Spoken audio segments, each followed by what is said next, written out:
Like my regular stuff, Gabby. You're making me really nervous. Hey guys, follow, like, and subscribe to my channel.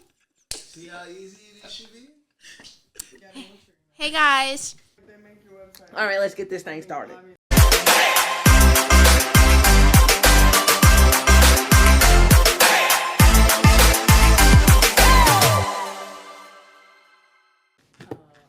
Welcome back to Miles Ahead Podcast. I am your host, Amelia Miles.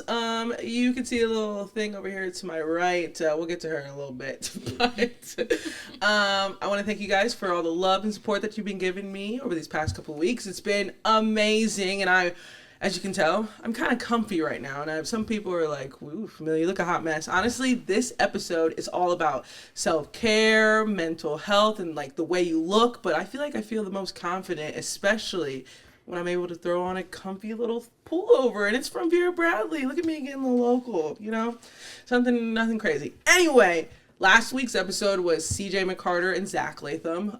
Being able to touch the sports industry, sports performance world in Fort Wayne, especially in the Midwest, is something that it holds really true to my heart, and I was able to bring them on and give a little insight into the AAU world, just sports performance altogether, popping that bubble early. If people are like, yeah, I want to be an NBA player, an NFL player, that's not going to happen, especially if you don't wake up and you're not LeBron James nowadays, because there's so many of these different programs that kids that they just think they could just be thrown into and just they can walk out of it being LeBron James. That's not happening. So if you haven't already, definitely go back and watch that episode and all the previous episodes before that. Everything is online right now. To the top headlines. So first top headline is, I'm a big amusement park junkie. What I mean by that is I grew up going to Cedar Point every single year with my family. And it is now open because Memorial Day is this weekend. And I am so excited to be able to see all the videos and the new coasters that are opening up. Top Thrill 2 is going to be opening up. They have a new one that basically takes you from here to here and holds you there for a second and then drops you. And I'm like, wow, that's pretty impressive. But all of the other things too, in Florida, the new Epic Universe at Universal Studios just opened up, and it's just so many different portals. There's Mario Kart, Super Mario Bros. They have How to Train Your Dragon, what's the other one? Harry Potter World. There's so many other things. Second thing is, another big headline is because of this girl right here is now in high school. Give it a round of applause. Woo! Gabby, get excited. You're on the podcast. Welcome. Are you excited? No. Okay, so what's your biggest thing you are nervous about going from middle school to high school? Nervous-wise. Nervous? Yeah. Because you're about to turn, 14? That's in crazy. 2 days. In 2 days. So what are you most nervous about going to high school? Like, I'd say my grades and, like, the people. Yeah, the people. But is a lot of your friends that are going from where school you are now to to high school, are they following you or no? There's only 2 people from the school that I'm at now going to the school I'm going to. But you know a lot of people that are going to your school, right? No. So how do you plan on making friends? Are you nervous about that? About the lunch, what's it called? The lunch table situation? Yeah. I mean, I have one friend going with me I know of right now, so I'm going to have her, but besides that, I'm not going to have any friends. And this will be your first time wearing uniforms. No. I went to a private school in the beginning of the school year, and I switched to public, so... But you're going back, so how excited are you about... Switching back to uniforms? Yeah. No. Why?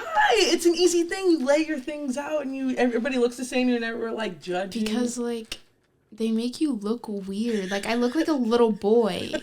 If I don't wear my makeup or do my hair, I look like a little boy. So does that mean you're going to do your makeup and do your hair every day? Yes. Oh, Gabby, that takes so much time. But you're somebody who likes sleep, though. Yeah. So how are you going to make this work?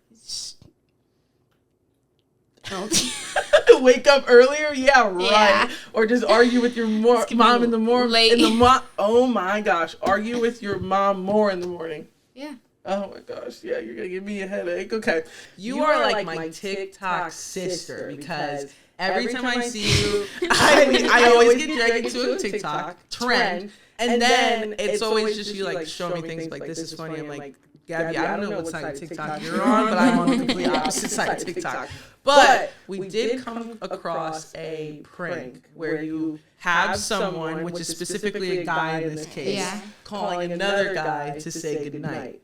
That trend is hilarious, but we're going to do it with all of your brothers, which is 3 of them right now, okay? So we're going to call the first one because that's my best friend. Okay. So let's see how unhinged your brother is, because I genuinely think I have no faith that he is not going to be like... Yeah, he's going to start saying something crazy. All right, let's see what he says. If he answers. So I'm going to be like, hey, what are you doing? Just ask me a bunch of questions and then I'll get to it. Like, okay. Hello? Hey.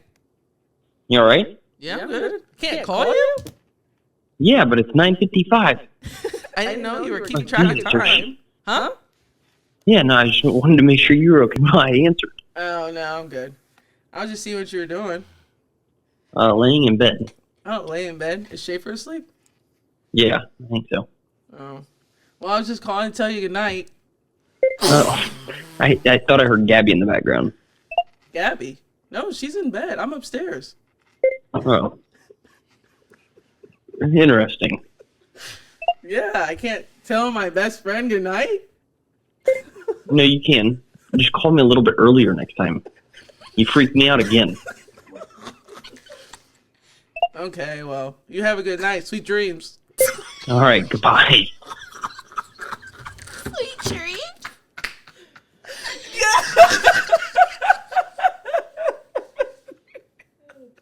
Oh my gosh, I'm sweating. Sweet dreams. Sweet dreams. It's probably like, she's gonna tell Schaefer. He's gonna tell Schaefer and be like, so, question. I thought I heard Gabby in the background. I know, I was like, no, she's upstairs. Okay. Oh, what? I don't think Lucas has my number. Does he? I have his number. So you want me to call it? Yeah. So now we are calling Lucas, brother number 2. Well, he's the youngest, right? He's the middle. He's the middle? He's the middle. Drew's the youngest? Yep. Huh. The full face. The full beard. Lucas can't grow one. Okay, you can't laugh, and if you're going to laugh, you have to. I'm just gonna mute. I know. I'm just gonna be serious. If not, we're calling. Do you not have your brothers pinned as conversations? No. That's crazy, Gabby. What? You have your brothers pinned? Who do you have pinned? Anybody? Wow. I have Aaliyah and Graylin. That's crazy. Call your brother. Okay.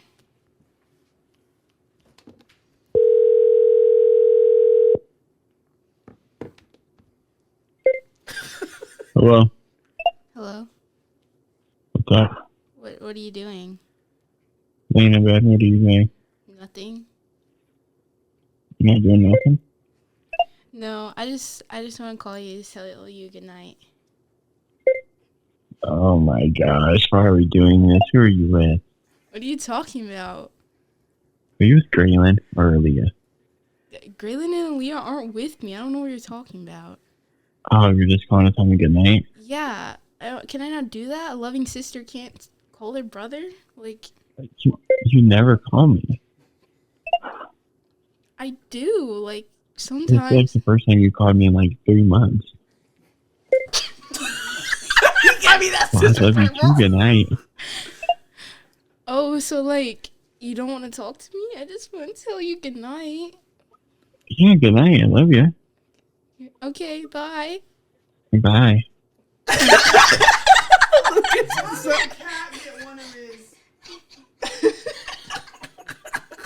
You haven't talked to me like 3 months. 3 months is crazy, Gabby. That's crazy. That's wild. All right, last but not least, the third brother. That's crazy. He's going to be unhinged. Andrew? Yes, that man is unhinged. Nobody's cussed yet. Surprisingly. Very surprisingly. Oh, gosh. He's There's gonna no be surprise. Or Caleb answers your phone call. What's wrong? Yeah, what's wrong? What do I need? What do you need to do? Okay. At least you know he's a good friend. I know, right? Okay. What's wrong? Call this one. All right, here we go. Youngest.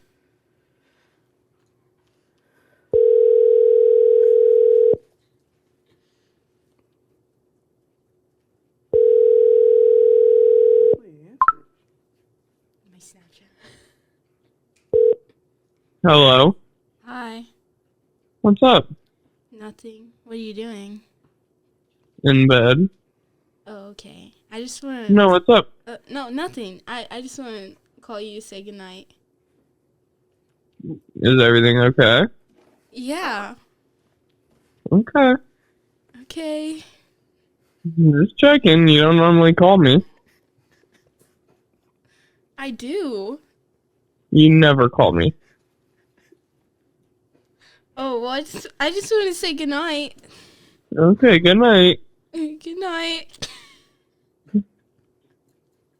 Love you. Okay. Bye. Bye. Who do you... You know what we found out from this situation? You're a terrible sister. You're a terrible sister. That's crazy. You You know how never many- call me. You know what's crazy? I call my sister 8 times a day. 8 times. You never call me. Gabby, that is a sin. Those are your brothers. Okay. They are your brothers. They love you.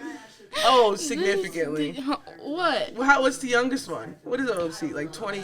22, 23? And you're 14. I don't know how old they Oh, are. you are funny. They literally said you never call me. You never call me.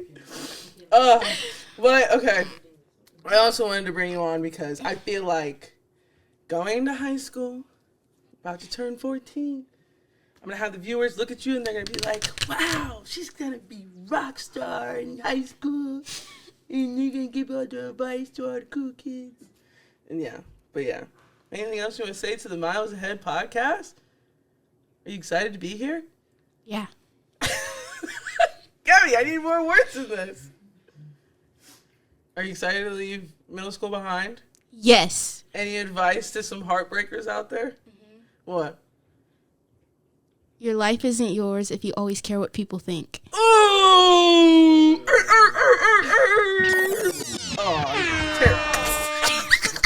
We're trying to figure out the buttons, guys. Get all the buttons out. But with all that being said, Gabby, thanks so much for coming on the Miles Ahead podcast. You're welcome back any time because this is technically your basement, so I'm just here. And as always, let's keep going together. Now we're going to get into my favorite part of the show. I'm introducing my next guest. Her name is Destiny Lee. She is an esthetician in Fort Wayne, Indiana. She just opened up her very new, this is brand new information. It's not even in the episode, her storefront. I'm so proud of her to be able to be cheering her on in the wings. Without a doubt, here goes Destiny Lee. Destiny Lee, welcome to Miles Ahead. I wanted you to come on today because my skin journey has been the definition of this, but I feel like that's everybody's. And I met you, adulthood with a little bit of money because taking care of your skin is expensive. And I kind of want to insert pic of what my skin looked like before Destiny and after Destiny. So you can truly see like, wow, your skin has changed. So I wanted to give you your flowers on that. Thank you so much. So kind of talk about as a 23-year-old entrepreneur in Fort Wayne, Indiana, what made you want to start a business instead of just going to some spa and just being another esthetician in there? Yeah, so my main reason for kind of venturing off by myself is because there's a lot of spas or dermatologists that aren't very ethical. Mm-hmm. The beauty industry is just like a cash cow. Yep.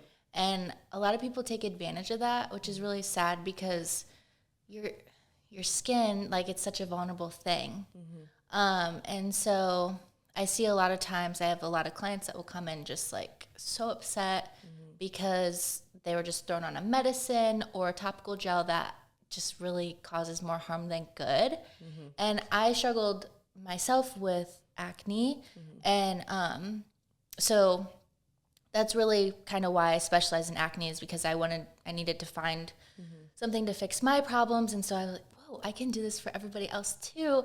And so I'm just happy that I can really solve a problem for people. And doing that under somebody else's jurisdiction is hard sometimes. So so that's kind of why I ventured off on by myself. Yeah. And when you think about, building this business, what made you, you say you didn't want to be under somebody else's jurisdiction. Was there anything else that was like, you wanted to do this leap and, start this business, go to this certain location? Like, kind of tell me that journey. Yeah. So I guess I had to say I'd never really been a good employee. No, I get, like, that is a thing. Like, a lot of people have to be their own boss or they can't operate. Yeah, I've always been that way. And I'm more successful on my own. And I mean, there's just so much fun in kind of like creating your own community and brand, and sort of the life I want to live every single day and how I can impact others. That's more fulfilling than kind of doing that under somebody else. And kind of just going through the motions. Because I feel like you care, because kind of, okay, if somebody were to walk in tomorrow, and what would you tell them to prepare for the appointment? I know you kind of asked me what kind of makeup I wear, stuff like that. So kind of like, what should somebody expect if they were to come for the first time? Yeah, so I really go through such a thorough consultation because so much does really affect your skin.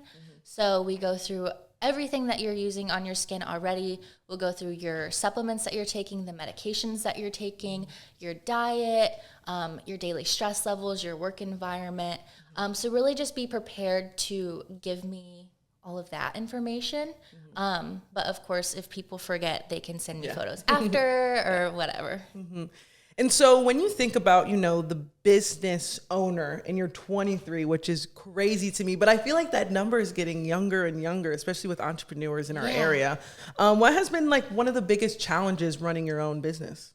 And when did you start your business, by the way? Yeah, so right out of aesthetic school, I did booth rent. So it was kind of like I was working for myself in a way, still kind of under somebody's jurisdiction. But 2 years ago is when I ventured off, got my own suite, LLC. Learning how to steward all of the different fundamentals and logistics of a business is a lot. And still, with being in business for 2 years, there's still new things that come at me every single day.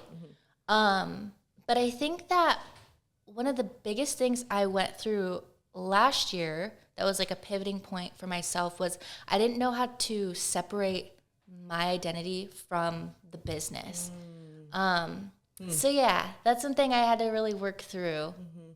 And like, when you mean by identity, do you mean like when you go out in public and someone's like, oh, my esthetician? Like, what do you mean exactly by that? Yeah, so I guess with where I'm at now in my business, my face is the brand. I do all of my own marketing. I do all of the background logistics. There you go. Like, I run everything. And so if I mess up with something or if business isn't going as well, which being an entrepreneur, there's inconsistencies sometimes. You're just going to have that. And so I kind of had a hard time with separating, not failures. I mean, those are things that you learn from. Separate that from who I am as a person and my identity. Yeah. So. Because I could feel like that could be like a mental health thing. I think that's a reason why a lot of people don't start a business, because A, they don't have the capital and the money, because you have to, build something for yourself. And then B, it's just, you have to put everything in it. You'll have your good days, you'll have your bad days. So how do you get through the bad days to look forward to the new days? God. I feel that. Seriously, I was in a small group through my church called Faith Driven Entrepreneurs. We talked about entrepreneurs are really some of the like loneliest or depressed people because you are stewarding something alone, and when you don't realize that like God is the first entrepreneur and partnering with Him, it is such like a lonely thing, thinking that you have to figure these things out like on your own.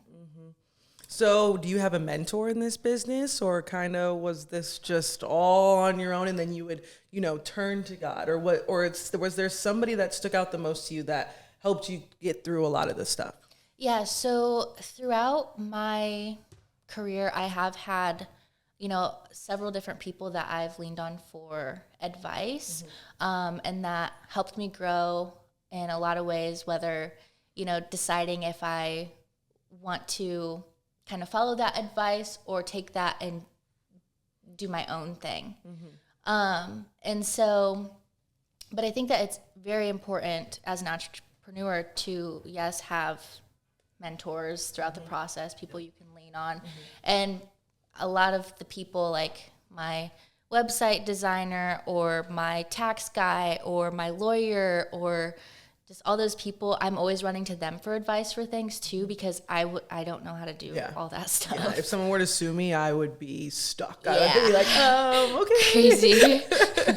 So what's one piece of advice you would give to someone who wants to start a career in aesthetics? I would say you're not always going to be motivated, so you need to stay disciplined. I like that. Yeah. The biggest thing is, keeping your vision, but growing your clientele. And it's a waiting game of just like your community finding you. Yeah. So social media played a big part in your success, you could say. Oh, yeah. Because that's how I found you. I Yeah. think I was in the middle of when I was on the news, and it was toward the end of my career there. And I was just struggling because I just get flare-ups randomly. And I don't know what For You page or whatever was popping up, but you came up, and then I clicked, because sometimes when you click on pages, they're not here. They're usually in Florida or something. And then you were local, and I was like, oh, this is cool. And then I realized, looked at your page, the before and afters, because those are big. Yes. Really big. Yes. And so I was like, oh, I feel like I need to make this jump. But so many people, like I said before, are afraid of the prices. Why do you think that is? It's kind of like skincare is such an investment. I feel like people are hesitant in that way of the same way of going to buy a car or something. Because yes, skincare is healthcare, and it is very important to take care of your skin. Your skin's your largest organ. But people put that on the back burner.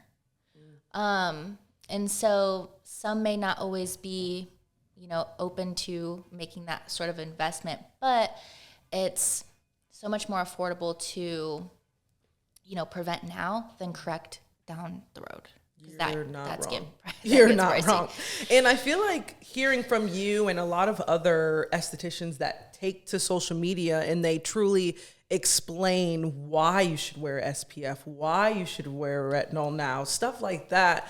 Yeah. How do people kind of, separate the fact from the fiction on social media?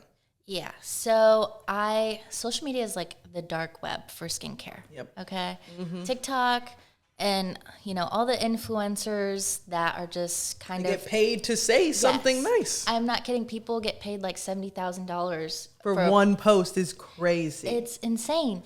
But it makes me so sad, really, though, because people are not being properly educated. And so I just always recommend to follow the advice of a licensed esthetician, not an influencer that's just trying to make a quick buck. Yeah. And the amount of skincare brands these days, it's the color, it's the packaging, it's the influencer that is making the skincare, and you're thinking, wait, they came in as a dropout of high school. What does she know about skincare? Yeah. It's just insane. So being able to hear that from you is just a lot of people are probably like, wow, I should probably rethink a lot of my things. I will say it is so overwhelming how much product is out there. And I would just say, no matter what product line, you choose to go to, just make sure it has clinical studies to back up what it says it does on the packaging. So then with that being said, what do you think is the biggest misconception people have about skincare? I just think that just because a product says it does something on the front of it, or it has you know, a product can have an ingredient on the front of it or on the ingredients list that is also in the product with a very expensive price. But it's about where that ingredient was sourced from, how it was formulated, and how the delivery system was made. A lot of the products on the market that are cheaper or don't have clinical studies backing them up, they don't actually penetrate or deliver into the skin and essentially just create a film over the skin. And so that is why it's so important to, before you decide to purchase or invest into a skincare item, look at the clinical study. Like, just make sure it's actually results driven. Exactly. The thing is, I was always a cop-out. I was like, oh, if Megan Good is using this or Gabrielle Union is using this is probably what I should use. But I feel like people have just gotten lazy. Well, and behind the scenes, they're actually probably not using those things. They're probably using the medical grade things, and then on camera trying to promote something that they're selling. But I will give it up to some influencers, not all, but Alex Earl has been completely transparent about her. I don't know do you follow her at all? I do. So kind of talk about, like, maybe if you do or don't know, like what she has, and kind of share in the sense of how she's kind of taking care of it. Because I think sometimes she does micro needling or something like that. Yes, which with her acne still being inflamed, she should not be getting microneedling done. That's what I thought. That's just spreading the bacteria.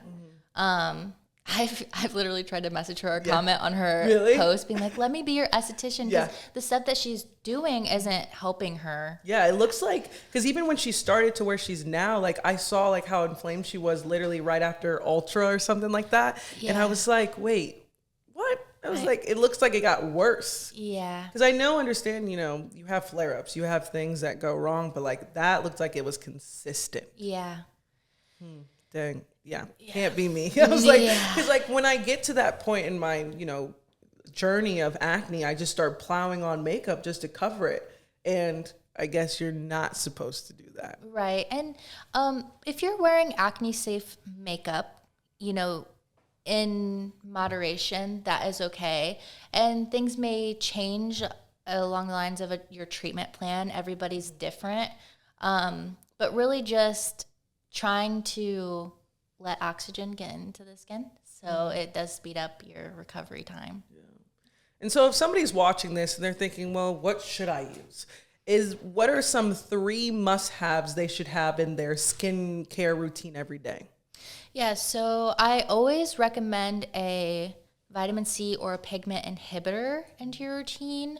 So a pigment inhibitor basically trains your melanocytes, and your melanocytes are the cells that produce pigment within your skin. So if you're using that pigment inhibitor, it is training your cells to not overproduce pigment. Gotcha. Or if you're using it as a corrective, it's going to treat that problem as well.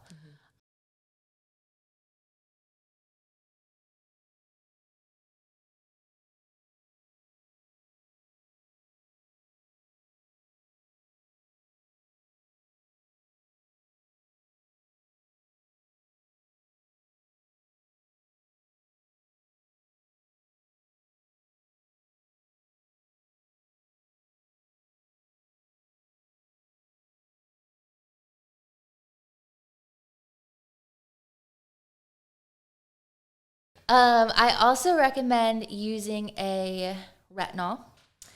Now, I only recommend one specific retinol because a lot of retinols on the market aren't always formulated the best, and if you don't use it correctly, you can, get flakiness, redness, dryness, irritation. I love the Alpharet product from Skin Better Science. Alpharet is Skin Better's version of retinol. They formulate it with lactic acid, so it's more gentle on the skin.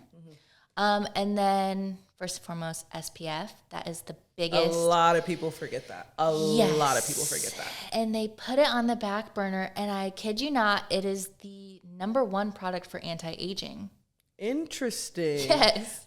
And that's funny you say that, because I literally just saw a commercial how retinol is the top thing for anti-aging. It should not be. Your SPF should be. Interesting. Okay. Yeah. Okay. And so SPF, retinol, and pigment inhibitor. Gotcha. Yeah. Okay, 3 of those. It's like nice. gold. Okay, the like- trifecta. It's like the holy trinity of skincare. Ooh, okay, we got to put that on a pillow. So when it comes to recommending clients this skincare routine for different seasons, does that mean you still wear an SPF when you're going out in the snow? Like stuff like that. Like, does it change when the weather changes?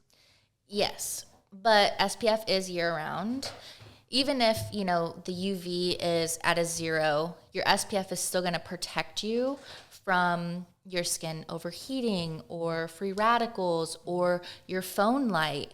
But, the rest of your routine can be kind of manipulated and changed throughout the seasons. During the winter, you may want to add in some sort of balm to your skin, or during the summer, you want to go more towards like a lightweight moisturizer, or during the summer, you may want to add in, a spot treatment as an extra preventative for acne. So with me, I am a makeup girly on the weekends, but I know some people wear makeup 9 to 5, 5 days a week, and then if they're going out, then they put it on again, Yeah. So what's some, skin safe makeup brands that you were just like, you should be using this for sure? Yeah, so I actually have a whole curated list on my Instagram, and it's all organized from primers, foundations, blushes, bronzers, eyeshadow, even Perfect. mascara that's acne safe. I also have all of the hair care products and body washes listed on there too, because even your heat protectant that you're spraying on your hair and your hair is touching your face, that can cause breakouts too. So what advice would you give to someone struggling with their confidence in their skin? So you're kind of talking to a lot of people out there now that kind of look in the mirror and they're like, I'm just going to throw a pimple patch over my face. Like the ones with the stars in schools. Yeah. I'm like, what? Like if I were to do that when I was a kid, I would have been made fun of even more. Like that, Yeah. like the fact that they think that's But it's normal like now. cool to do that now. Exactly. Yeah. It's like the constellations on their face. I know. So what would you give someone struggling with acne? If somebody is struggling with their skin, I know when I was struggling with acne, I had such a lack of confidence.